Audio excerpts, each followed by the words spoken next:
বন্ধুরা, গাছগুলি দেখে নিশ্চয়ই চিনতে পারছেন। গাছগুলি পর্তুলাকা। গাছগুলি দেখে অদ্ভুত একটু মনে হচ্ছে, কারণ গাছগুলির শেপ একটু অন্যরকম। ছোট ছোট পটের মধ্যে করা, উপরে একটু ডালপালা বেরিয়েছে, দেখতে অনেকটা একটা ম্যাচিওর গাছের মতো মনে হচ্ছে। কিন্তু গাছটির বৈশিষ্ট্য কিন্তু এটা নয়। গাছটির সাধারণত বৈশিষ্ট্য হলো একটা ছড়ানো টব থাকবে এবং সেখানে আপনারা লাগিয়ে দেবেন। সে লতার মতো বেয়ে বেয়ে পুরো টবটিকে ভরিয়ে দেবে, তারপর প্রচুর পরিমাণে ফুল দেবে এবং আপনি আপনার বেলকনিতে হোক, আপনার ছাদ বাগানে হোক, যেখানে ইচ্ছে হোক, আপনি সুন্দরভাবে তাকে ঝুলিয়ে রাখবেন। এটাই হচ্ছে এই গাছের বৈশিষ্ট্য। আর পর্তুলাকা কিন্তু বর্তমানে প্রচুর বাগানই রয়েছে, প্রত্যেক বাগানে কিন্তু মঞ্চ হয়ে গেছে। বর্তমানে কিন্তু প্রচুর ভ্যারাইটির পাওয়া যাচ্ছে। আর তার সঙ্গে সঙ্গে আপনারা বীজ থেকেও চারা তৈরি করে নিতে পারেন, সেটাও কিন্তু পাওয়া যাচ্ছে। মূলত আমাদের চ্যানেলে পর্তুলাকার একটি ভিডিও দেওয়া রয়েছে এবং কি করে আপনারা সেই গাছগুলিকে লাগাবেন, কি করে মাটির মিশ্রণ তৈরি করবেন, সমস্ত বিষয় নিয়ে তার ডিটেলস দেওয়া রয়েছে। আজকের ভিডিওটি কিন্তু পর্তুলাকার পরিচর্যা নয়। আজকের ভিডিওটি যেহেতু এটা একটু আলাদা রকম হতে চলেছে গাছগুলি, তার জন্য এর আলাদা রকম একটি ভিডিও। এবং এই গাছগুলি দেখতে কিন্তু অত্যন্ত সুন্দর লাগবে এবং গাছগুলো অনেকটা বনসাইয়ের মতো দেখতে লাগছে। তো এই গাছগুলিকে সাধারণত ফুলগুলি যে হবে, এই ফুলগুলি কিন্তু গাছের উপরে হবে। অন্যান্য যে শীতের গাছগুলি আমরা দেখি গাছ বড় হয়ে উপরে ফুল হয়, আর এই গাছগুলি কিন্তু সাধারণত দেখা যায় টবের নিচের দিকে ফুল হয়। তো এই গাছগুলির ফুলগুলি যদি উপরে ধরাতে হয়, তাহলে নিশ্চয়ই আপনারা মাথায় ঢুকবে, এইভাবে আপনাদেরকে একটু বাঁধতে হবে। এবং তার জন্য কিন্তু আপনাকে অনেকগুলো ডাল এক জায়গায় করতে হবে। এক জায়গা করে সেগুলিকে সুন্দরভাবে বেঁধে নিতে হবে। এখানে যদি আপনারা খেয়াল করেন, উপরে একটা বান দেওয়া রয়েছে, আরেকটি বান নিচে আছে, যেটা গাছের গোড়ার দিকে রয়েছে। এভাবে যখন আপনারা একটা বান এভাবে তৈরি করবেন, আর এই সমস্ত পর্তুলাকা কিন্তু একবার ছাদ বাগানে লাগালে প্রচুর পরিমাণে হয়ে থাকে এবং সেখান থেকে আপনারা এগুলি 2-4টে করে নিতে পারবেন। এবার আসি, যখন আপনারা বান দেবেন, প্রত্যেকটা ডালের মেজারমেন্ট আপনারা একটা মাপ দিয়ে নেবেন যে আমার হাইটটা এতটা করব এবং তারপরে আমি এতগুলো ডাল নেব। সেটা আপনারা করে ফেলেন, করে দুটোর জায়গায় সুন্দর করে বেঁধে দেবেন। এবং এই বাঁধাটা একটা কোন রকম কোনো সুতো দিয়ে করবেন, কোনো আয়রন তার বা লোহার তার দিয়ে করবেন না, তাতে সেক্ষেত্রে ডালগুলো অনেক নরম হয় এবং এগুলি পরবর্তীতে জং ধরে বা মরিচা ধরে সেগুলি কিন্তু সেই জায়গাটা ইনফেকশন তৈরি করতে পারে। তা অবশ্যই আপনারা এই জায়গাটিতে একটা কোন রকম একটা দড়ি ব্যবহার করুন, যেটা সরু সুতো হতে পারে, যে কোনো কিছু হতে পারে, সেটা আপনারা এখানে ব্যবহার করবেন। পরে এটাকে বেঁধে দিলেন, বেঁধে দিয়ে নিচের দিকে যে গোড়াটি রয়েছে সেটাকে চারদিকে সমানভাবে কেটে দেবেন। কেটে দিয়ে একটু আপনারা কাটিং পাউডার লাগিয়ে দেবেন, যেটাকে আমরা হরমোন বলি, রুট বেরোনোর জন্য রুটিং হরমোন বলি।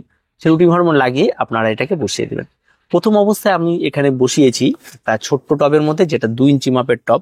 এই 2 ইঞ্চি মাপের টবের মধ্যে আমি লাগিয়েছি, এটা পরীক্ষামূলকভাবে কতটা পরিমাণ হচ্ছে সেটা দেখার জন্য। এবার এটা কিন্তু লাগানো কমপ্লিট এবং তার জন্য আপনাদের একটা মাটির মিশ্রণ তৈরি করতে হবে। যেহেতু আমি ছোট্ট টবের মধ্যে করেছি, তাই এই মাটির মিশ্রণে কিন্তু অত্যাধিক পরিমাণে খাবার দেওয়া যাবে না, কারণ তার মধ্যে জায়গাটা কম। আর খাবার দিলে কিন্তু খাবারগুলো কিন্তু অতিরিক্ত পরিমাণে জল ধরে ফেলে, যার ফলে কিন্তু সেই জায়গাটিতে কিন্তু অনেক সময় সাথে সাথে ভিজেও থাকে। আরেকটি বিষয় হচ্ছে, এটা যেহেতু ছোট্ট একটা জায়গা, তাই তার মধ্যে অত বেশি জল ধরবেও না।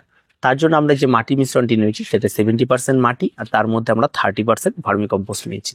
আর তেমন কোনো কিছু নিইনি, এটা দিয়ে একটা মাটির মিশ্রণ তৈরি করে ফেলেছি। টবটিকে ভর্তি করে এটাকে বসিয়ে দিয়েছি। বসাটা নিশ্চয়ই আপনারা প্রত্যেকেই পারবেন। একটা গাছ কি করে বসাতে হয়, এটা একটা সিম্পল বিষয়। আপনারা এইভাবে শক্ত করে সোজা করে বসিয়ে দেবেন। যদি দেখেন কোনো রকম ভাবে সোজা হচ্ছে না, তাহলে কোনো একটা স্ট্যান্ড দিয়ে আপনারা এটাকে সোজা করে রাখতে পারেন, তাতে কোনো রকম কোনো অসুবিধা নেই।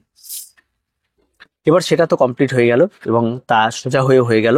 এবার আসি গাছের খাবার। এই যে গাছগুলি আমরা তৈরি করবো, এই গাছগুলিকে আমরা কি খাবার ব্যবহার করব। এর জন্য আপনারা গাছ লাগিয়ে দেওয়ার ঠিক 21 দিনের মাথায়, প্রথম অবস্থায় যখন 21 দিন আসবে, তখন গাছটি এই অবস্থায় আসবে। আর যেহেতু এখন গরম পড়ছে, তার জন্য কিন্তু এখন আরো ফাস্ট গ্রোথ হবে। ঠিক আছে, 21 দিন হয়তো এর থেকে আরো ভালো গ্রো করবে এবং আগামী 21 দিন আমার গাছগুলো আরো ভালো গ্রো করবে, যেহেতু এখন গরমটা পড়ে গেছে। আর এরা সাধারণত গরম এবং রোদের উপরে নির্ভর করা একটি গাছ। যত বেশি গরম পড়বে, যত বেশি রোদ পড়বে, বৃষ্টির জল পড়বে, তত এরা হেসে গেলে বেড়ে ওঠে। এবার এর খাবারের ব্যাপারে কথা বলি। এই গাছে সাধারণত যেহেতু ছোট্ট টব, তার মধ্যে আপনারা ভার্মি কম্পোস্ট, ফুল পচা, নিম ফুল, এই ধরনের খাবারগুলি যদি ব্যবহার করেন, তাহলে সেই খাবারগুলি এখানে আসবে, গোড়াটাকে পচিয়ে দিবে। কারণ অল্প জায়গার মধ্যে যেহেতু করা, তার জন্য এটা কিন্তু সমস্যা তৈরি হবে। তার জন্য এখানে আপনাকে খাবার ব্যবহার করতে হবে রাসায়নিক খাবার। সেই খাবারটি হচ্ছে এনপিকে 12-61-0, প্রথম খাবারটি। এই 12-61-0 আপনারা ব্যবহার করবেন 1 লিটার জলে 2 গ্রাম গুলে নেবেন। 2 গ্রাম গুলে নিয়ে প্রত্যেকটা গাছে স্প্রে করে দেবেন এবং তার সঙ্গে সঙ্গে গাছের গোড়ায়, আপনারা জায়গা নিশ্চয়ই দেখতে পাচ্ছেন, তার অল্প করে মোটামুটি 100 ml করে আপনারা প্রত্যেকটা গাছে ব্যবহার করবেন। এর বেশি কিন্তু এই গাছে ব্যবহার করবেন। এটা কিন্তু একবার ব্যবহার করবেন গাছের বয়স যখন 21 দিন। ঠিক গাছের বয়স যখন আপনার 30 দিনে চলে আসলো, তখন আপনারা গাছে ব্যবহার করবেন এনপিকে 20-20-20, একদম লিকুইড ওয়াটার সয়েলেবল খাবার যেটা হয় সেটা। ঠিক আছে, সেটা গাছে গুলিয়ে নেবেন, গুলিয়ে নিয়ে এটাও তাই করবেন, সমস্ত গাছে স্প্রে করে দেবেন। স্প্রে করে দিয়ে প্রত্যেকটা গাছে আবার 100 ml করে ব্যবহার করে দেবেন। যেহেতু আমার এখানে গাছটির বয়স 21 দিন হয়েছে, তাই আমি আপনাদেরকে এনপিকে 20-20-20টি আপনাদেরকে দেখিয়ে দিচ্ছি, আর বাকিটা আমি দেখাতে পারছি না। পরবর্তীতে এটা আপনারা খেয়াল রাখবেন, পরবর্তীতে আপনারা এটাকে ব্যবহার করবেন এবং আমিও ব্যবহার করব। এখন বিষয়টা হলো এই খাবারটি কতদিন চলবে। এই এনপিকে 20-20-20 যেটা রয়েছে সেটা কিন্তু কন্টিনিউ চলবে আপনার 21 দিন পর পর এই গাছে। যতদিন গাছে ফুল ফল দিয়ে থাকবে, আপনার ছাদ বাগানে বেঁচে থাকবে, ততদিন কিন্তু আপনাদের 21 দিন পর পর এই গাছে এই খাবারটি ব্যবহার কন্টিনিউ চলবে। একদম অক্টোবর মাসের শেষ পর্যন্ত, নভেম্বর মাসের মাঝামাঝি পর্যন্ত এই সমস্ত গাছে ফুল হবে এবং ততদিন পর্যন্ত কিন্তু আপনাদের এগুলি কিন্তু ব্যবহার করে যেতে হবে। তাহলে কিন্তু গাছে ফুলের সংখ্যাও কমে, গাছের দিন দিন গ্রোথ হবে। তারপর আছি গাছে আপনার ঠিক 30 থেকে 35 দিনের মাথায় আপনাকে গাছে একটা সাপোর্টের ব্যবস্থা করতে হবে, এবং সেই 30 থেকে 35 দিনের মাথায় কি সাপোর্ট ব্যবহার করবেন এবং তখন গাছে কি অবস্থায় দাঁড়াচ্ছে সেই নিয়ে আমি আরেকটি ভিডিও করব সেই সময়। আর এখন আপাতত এই ভিডিওগুলি এই কাজগুলি আপনাদেরকেও করতে হবে। এবার আসি গাছের আরেকটি বিষয় রয়েছে, সেটা হচ্ছে গাছে ফাঙ্গালের আক্রমণ ঘটে, পোকামাকড় আক্রমণ ঘটে। এটা সময় একটা যে সময় গাছে সবচেয়ে বেশি পরিমাণে কিন্তু ফাঙ্গালের আক্রমণ করবে। এই ফাঙ্গালের হাত থেকে কিন্তু আপনাদেরকে কিন্তু বাঁচাতে হবে গাছগুলোকে। তার জন্য কিন্তু এই সময় অ্যান্টিফাঙ্গাল স্প্রে করতে হতে পারে, পেস্টিসাইড স্প্রে করতে হবে। আর অবশ্যই আপনারা যেটাই ক্রয় করবেন রাসায়নিক বা কীটনাশকের দোকান থেকে, সেটা কিন্তু 1 লিটার জলে কতটা ব্যবহার করতে হবে সেটা আপনারা শুনে নেবেন, তারপর আপনারা এটা ব্যবহার করবেন। কারণ এই সমস্ত গাছে যখন আপনারা ডালগুলি বসাবেন, সমস্ত ডাল থেকে যে চারা হবে এমনটা কিন্তু নয়, কিছু ডাল কিন্তু নষ্ট হবে, কিছু গাছও কিন্তু নষ্ট হবে। তাই সেই সমস্ত কিছু ভেবে চিন্তেই কিন্তু আপনাদের বেশি পরিমাণ ব্রাঞ্চটাকে মোটা করে আপনারা বসাবেন। তো এই বিষয়টাতে গেল। এবার আসি আরেকটি বিষয়ে, সেটা হচ্ছে মনিটরিং। আপনাকে কিন্তু এই গাছগুলি লাগিয়ে দিয়ে চুপ করে বসে থাকতে হবে না। যেহেতু একটা নতুন গাছ হচ্ছে, নতুন একটা এক্সপেরিমেন্ট হচ্ছে, আমাদের নতুন অভিজ্ঞতা হচ্ছে, একটা ভালো কিছু হতে চলেছে। হয়তো আমরা যে কোনো একটা কিছু করি ভালো কিছু চিন্তা ভাবনা করেই করি।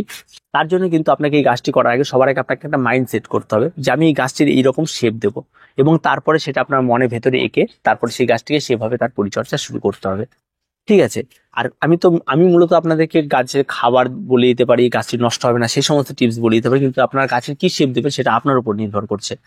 এবার সেখানে আপনারা কি শেপ দেবেন সেটা একটা মাইন্ড সেট করে আপনারা গাছগুলিকে লাগিয়ে দিন। তারপরে আপনারা গাছে প্রতিনিয়ত কাছে থাকুন। গাছে কোনো রকম কোনো মরা কোনো কিছু দেখলে সেগুলিকে ছুঁড়ে ফেলে দিন, এবং তারপরে কোনো রকম কোনো কিছু দেখলে, শুকনো ডাল দেখলে সেগুলি কেটে দিন। গাছে কোনো রকম ফাঙ্গাল আক্রমণ ঘটছে কিনা সেগুলো বুঝলে একটু অ্যান্টিফাঙ্গাল স্প্রে করে দিন। এগুলি মনিটরিং আপনাদের করতে হবে। এটা যদি আপনারা করতে পারেন তাহলে কিন্তু আপনার গাছ খুব সুন্দরভাবে বেড়ে উঠবে। আর আজকে মূলত এই ভিডিওটি এই কারণেই করা ছিল, তার কারণ হচ্ছে আমরা অনেক বাগানীদের দেখেছি, অনেক ভাই বোনেদের দেখেছি, অনেক প্রচুর বড় বড় লোকজনদের দেখেছি যাদের বাড়ির জানলা রয়েছে কিন্তু বাড়িতে ফ্ল্যাটে থাকছে, কোনো রকমই কোনো জায়গা নেই, কিন্তু জানলার ধারে ছোট ছোট জায়গা রয়েছে ঘরের ভেতরে বা তার আউটসাইডের জানলাগুলি যেগুলিতে প্রচুর রোদ আসে, সেরকম জানলায় প্রচুর জায়গা রয়েছে। সেই সমস্ত জায়গাতে হিসাব করে এই ধরনের জায়গাগুলি কিন্তু বসবে, এবং এই ধরনের বসার জন্য আমরা ছোট ছোট টবের মধ্যে যদি আমরা এই ধরনের গাছ করি তাহলে তাদের ভেতরে সেই সমস্ত জায়গাগুলি থাকবে, এবং তার সঙ্গে সঙ্গে এই গাছে ফুল ফুটিয়ে সেই জায়গাটি সৌন্দর্যায়নে বৃদ্ধি হবে। এই সমস্ত চিন্তা ভাবনা করে এই ছোট ছোট টবে কিন্তু এই গাছগুলি করা। তো এই ছোট ছোট টবে আর কোন কোন গাছ করা যায় এবং আপনার ছোট ছোট জানলাগুলিকে খুব সুন্দরভাবে ডেকোরেশন করে আপনারা রাখতে পারেন, সেই সমস্ত ভিডিও নিয়ে আমাদের চ্যানেলে আরেকটি ভিডিও আমরা খুব তাড়াতাড়ি নিয়ে আসবো।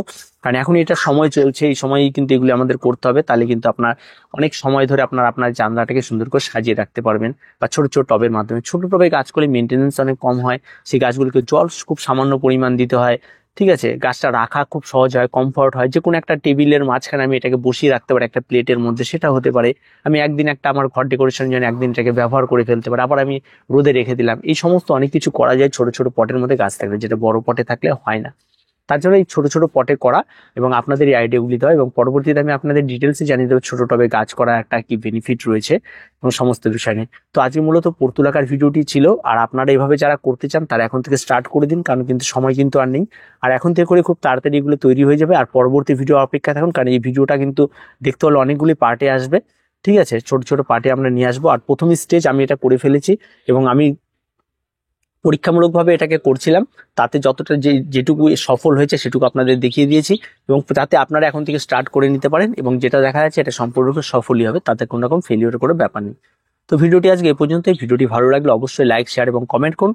আর এই সমস্ত বিষয়ে আপনাদের যদি কোনো রকম কোনো মতামত থাকে তাহলে অবশ্যই আপনারা কমেন্টে জানান, বা এই সমস্ত বিষয়ে যদি আপনারা অনেকে কেউ যদি অভিজ্ঞ হয়ে থাকেন যে অনেকে অনেক কিছু করছেন এরকম কাজ, তাহলে অবশ্যই আমাদের চ্যানেলে জানাবেন এবং আমাদেরকে সহযোগিতা করবেন, এবং আমরা আরো অনেক কিছু আপনাদের কাছ থেকেও শিখতে পারবো। তো প্রত্যেকে ভালো থাকবেন, প্রত্যেকে সুস্থ থাকবেন।